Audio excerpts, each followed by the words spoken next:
स्वार्थ के नाम पर सत्ता पाने की कोशिश कितनी भी मजबूत हो, लेकिन एक वक्त के बाद स्वार्थी गठबंधन का ढोल फूट ही जाता है। यूपी में सपा कांग्रेस का गठबंधन भी कुछ ऐसा ही नजर आ रहा है। बाहर साथ होने का दावा, लेकिन अंदर हिस्सेदारी, नेतृत्व और सीटों को लेकर खुली लड़ाई। 2027 का चुनाव अभी दूर है, लेकिन दोनों दलों के बीच तकरार अभी से खुलकर सामने आ गई है।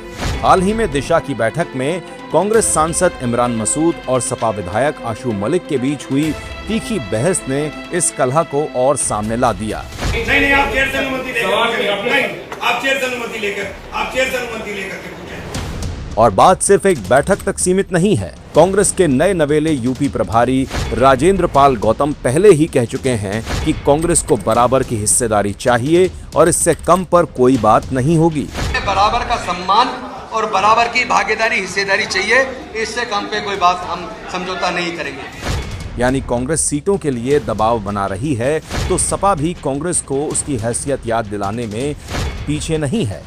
सपा नेता तो कांग्रेस को सीधी चुनौती देते हुए कह चुके हैं कि प्रियंका गांधी चाहे तो 403 सीटों पर चुनाव लड़ लें। कांग्रेस का हमारा ना कोई संतुलन है, ना कोई हमारा लेना देना है।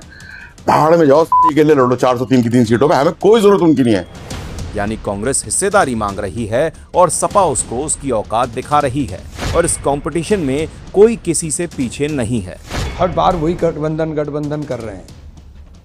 हमारा अपनी आइडेंटिटी है, हमारी अपनी पहचान है, हम कांग्रेस हैं और कांग्रेस के दम पर ही आप 37 सीट लेकर के आए। और तो और एक दूसरे को औकात दिखाने की लड़ाई बरगद और आम के पेड़ तक पहुंच चुकी है, और ये सब केवल छुड़भैये नेताओं तक सीमित नहीं है। अखिलेश यादव खुद कांग्रेस को खुलेआम नसीहत दे चुके हैं। कांग्रेस की कार्यशैली से अखिलेश यादव नाराज हैं। उन्होंने कहा, इंडी गठबंधन को आत्ममंथन की जरूरत है। कांग्रेस को बड़ा दिल दिखाकर सबको साथ लेकर चलना चाहिए। क्षेत्रीय दल कांग्रेस के साथ खड़े होते हैं, कांग्रेस खुलकर क्षेत्रीय दलों के साथ खड़ी नहीं होती। तस्वीर साफ है, सपा कांग्रेस में गठबंधन कम और तकरार ज्यादा दिख रही है। जहां एक तरफ साथ आने की बात होती है, वहीं दूसरी तरफ अहंकार, हिस्सेदारी और नेतृत्व की लड़ाई खुलकर सामने आ रही है। अब सवाल यह है कि जो पार्टियां आपस में ही तालमेल नहीं बैठा पा रही, वो यूपी को भला क्या स्थिरता देंगी। इसीलिए प्रदेश की 25 करोड़ जनता ने ठाना है, गठबंधन से दूरी ही यूपी की तरक्की की गारंटी है।